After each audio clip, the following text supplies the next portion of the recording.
And here are the Chief Statistician TCA Anant on the latest revision in the base year for IIP and how new numbers are expected to be more believable than before. We must distinguish between what is a natural degree of fluctuation in production, because unlike prices, output tends to have more fluctuation, particularly at an individual company level. So no index should eliminate that source of natural fluctuation, because that is what is actually happening. Production can be rise, production can fall.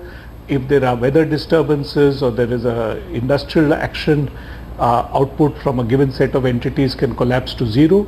This is what is actually happening on the ground. And it would be important that the index actually reflects this.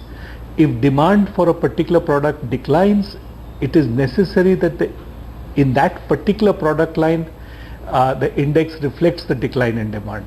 So volatility is not about changes in the index abruptly up or down, which are caused by natural processes in industry.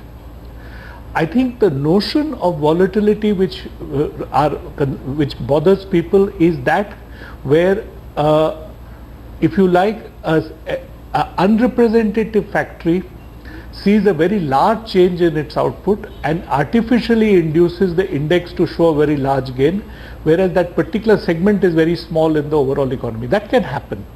Now, this, if you like, statistical artifacts which are there are more a consequence when indices are out of sync with the current production structure and the weighting diagram of the index is out of sync with the current demand pattern.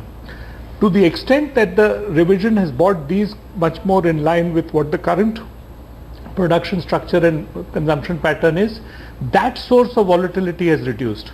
But volatility arising out of proper, if you like, changes in output will continue as they should.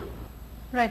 You know, so up until now we always saw that factory output was not in consonance with the GDP data. They were, moving in two different directions, representing two different things for the economy. But now can we see the IIP numbers being more aligned to the GDP numbers? Again, the GDP number, as I said earlier, is going to be capturing value added, and the IIP number is going to capture production. There is always going to be a difference between production and value added, because value added is a reflection of a variety of things, one of which is output. The others have to relate with how inputs are used, what prices output are sold in, the relationship between revenue gained from sales versus costs of production. All of these go together to determine value added. So the conceptual difference between value added and output will continue to be there.